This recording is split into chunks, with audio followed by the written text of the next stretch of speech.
और इसीलिए मैं आप सबका आह्वान करने के लिए आया हूं। देखिए, भोजपुरी के 2 कलाकारों को हम लोकसभा चुनाव में 2019 में लेके आए थे। एक को मैंने गोरखपुर से लड़ाया था, श्री रवि किशन शुक्ला जी को लड़ाया था ना। रवि किशन का भाषण सुन रहे थे ना अभी? रवि किशन की फिल्मों को देखा है? कितने लोगों ने देखा है? और दूसरा निरुआ जी को लेके आया था आजमगढ़ में। निरुआ के कितने लोगों ने गाना सुने हैं? सभी ने सुना है ना। और ये दोनों न जाने, जब ये दोनों लोग मिलके काम करेंगे, न जाने आप में से कितने रवि किशन और निरुआ पैदा हो जाएंगे। कला का सम्मान होना चाहिए।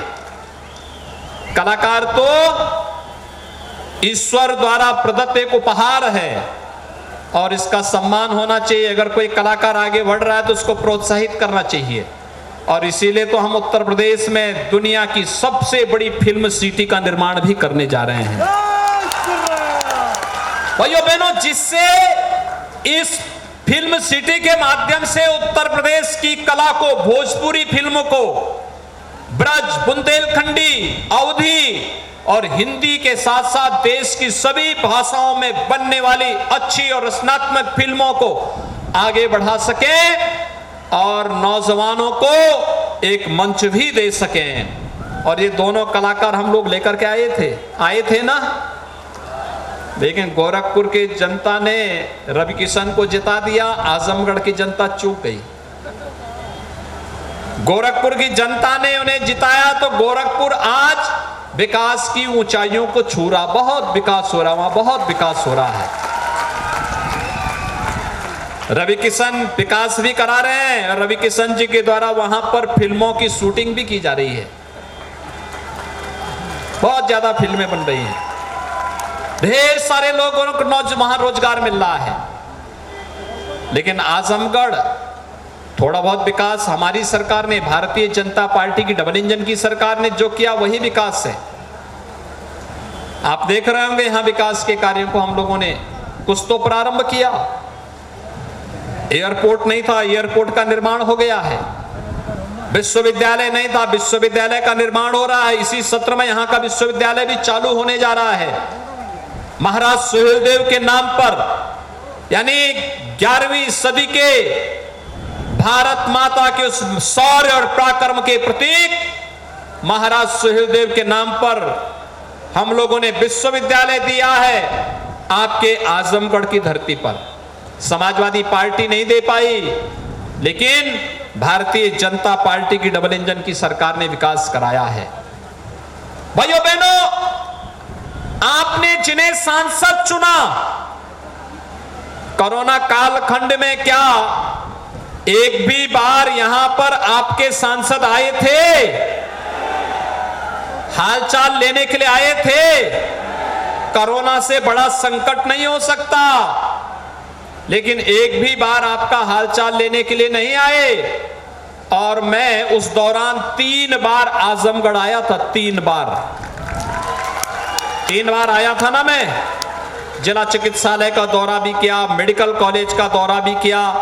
और उसके बाद जब लगा विकास होना है तो 2018 में हम लोगों ने प्रधानमंत्री मोदी जी से पूर्वांचल एक्सप्रेसवे का शिलान्यास करवाया था और नवंबर 21 में पूर्वांचल एक्सप्रेसवे का उद्घाटन भी कर दिया है। हम शिलान्यास भी करते हैं और उद्घाटन भी करते हैं। समाजवादी पार्टी यहां विकास नहीं दे पाई थी, लेकिन भाइयों बहनों हम लोगों ने विकास भी दिया है, एयरपोर्ट भी दिया है। बहुत जल्दी हम लोग अब तो आजमगढ़ में एयरपोर्ट की सुविधा दे रहे हैं, वायु सेवा से आजमगढ़ को जोड़ रहे हैं। अब निरुआ जी को कभी मुंबई जाना हो और आप लोगों में से बहुत सारे नौजवानों को मुंबई ले जाना हो, आजमगढ़ में ही विमान लैंड करेगा, यहीं पर विमान रुकेगा और यहीं से फिर टेक ऑफ करके मुंबई की यात्रा 1 घंटे में मुंबई। ये कार्य पहले भी हो सकता था, लेकिन पहले विकास की सोच नहीं थी। लोग विकास पे रुचि नहीं रखना चाहते थे। आपके जीवन के साथ खिलवाड़ कर रहे थे। कोरोना में आपके सांसद गायब थे। कोरोना में 3 बार मैं स्वयं यहां आया था और भाइयों बहनों 3 बार आया ही नहीं था। डबल इंजन की सरकार ने फ्री में टेस्ट, फ्री में वैक्सीन, कितने लोगों ने वैक्सीन लगाया है? और अखिलेश जी तो वैक्सीन के खिलाफ दुष्प्रचार कर रहे थे कि नहीं कर रहे थे? कर रहे थे ना। वो भले ही चुपचाप लगा ले होंगे, लेकिन आप लोगों के जीवन के साथ खिलवाड़ कर रहे थे कि नहीं कर रहे थे? लेकिन हम लोगों ने फ्री में वैक्सीन भी दिया है। 82 लाख से अधिक वैक्सीन की डोजेज आपके अकेले आजमगढ़ में लगी है। आजमगढ़ में 35 लाख लोगों को आजमगढ़ में फ्री में राशन की सुविधा उपलब्ध हो रही है। 35 लाख रुपए राशन मिल रहा है कि नहीं मिल रहा है? क्या ये राशन समाजवादी पार्टी की सरकार के समय भी मिलता था क्या? भाइयों बहनों, आज राशन भी फ्री, उपचार भी फ्री, वैक्सीन भी फ्री, रसोई गैस का कनेक्शन फ्री। और यही नहीं, सरकार विकास के लिए भी आपके लिए कार्य कर रही है। पूर्वांचल एक्सप्रेसवे के साथ गोरखपुर को जोड़ने के लिए पूर्वांचल एक्सप्रेसवे, लिंक एक्सप्रेसवे का निर्माण हो रहा है। और गोरखपुर से दोरीघाट जोड़ने के लिए, आजमगढ़ को जोड़ने के लिए 4 लेन का निर्माण भी हो रहा है। आजमगढ़ से जौनपुर होते हुए प्रयागराज और वाराणसी के लिए भी 4 लेन बन रहा है। गांव-गांव की सड़कें बन रही हैं, गरीबों के लिए मकान बन रहे हैं।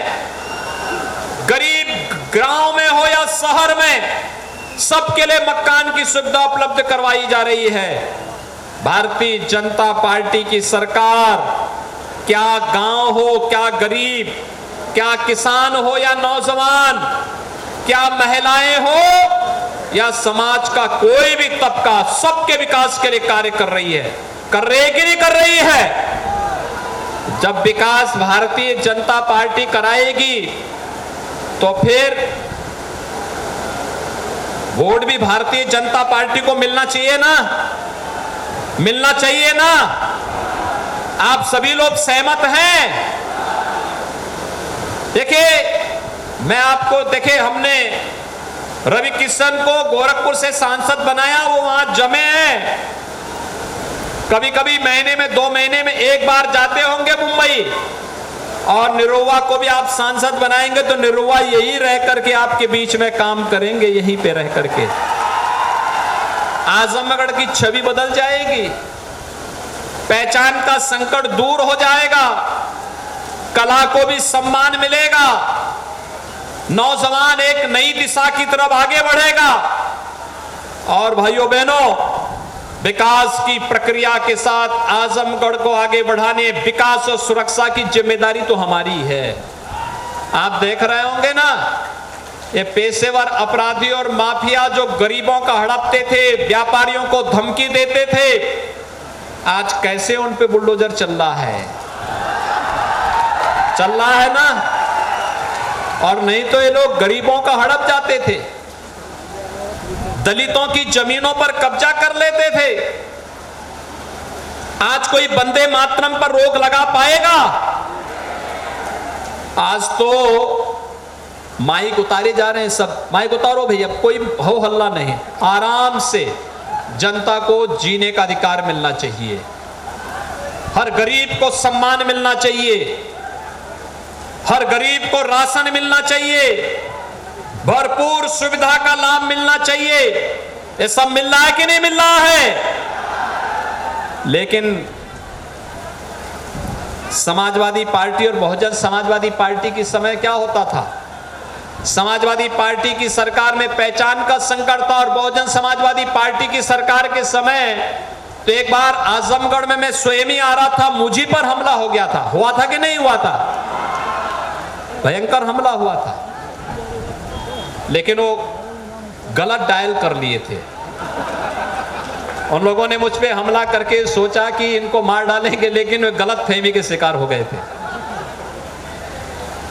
कभी कभी नंबर गलत डायल कर लेते हैं ना कुछ लोग। और उसके बाद क्या हुआ था फिर?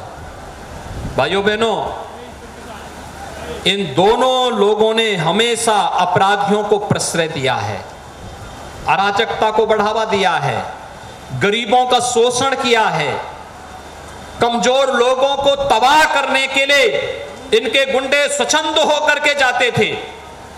लेकिन भारतीय जनता पार्टी ने सबका साथ और सबके विकास के माध्यम से समाज के प्रत्येक तबके को सम्मान देने का काम किया है। और आज प्रधानमंत्री मोदी जी के नेतृत्व में जो वर्तमान में योजनाएं लागू हो रही हैं, अगले 1.5 वर्ष के अंदर प्रधानमंत्री मोदी जी ने एक नए संकल्प के साथ देश को आगे बढ़ाने की बात कही है। हमें सरकार 5 साल तक चलाने का पहला अवसर मिला था। 5 वर्ष में 5 लाख उत्तर प्रदेश के नौजवानों को हमने सरकारी नौकरी दी। 1,61,00,000 नौजवानों को निजी क्षेत्र में रोजगार और नौकरी उपलब्ध करवाई। 60 लाख से अधिक परिवारों को स्वतः रोजगार के साथ जोड़ने का भी काम किया। और अभी तो हमारे 100 दिन पूरे होने जा रहे हैं। फिर से सरकार के 100 दिन पूरे होने पर हमने कह रखा है 10,000 नौजवानों को हम भर्ती कर चुके हैं पुलिस में अभी से।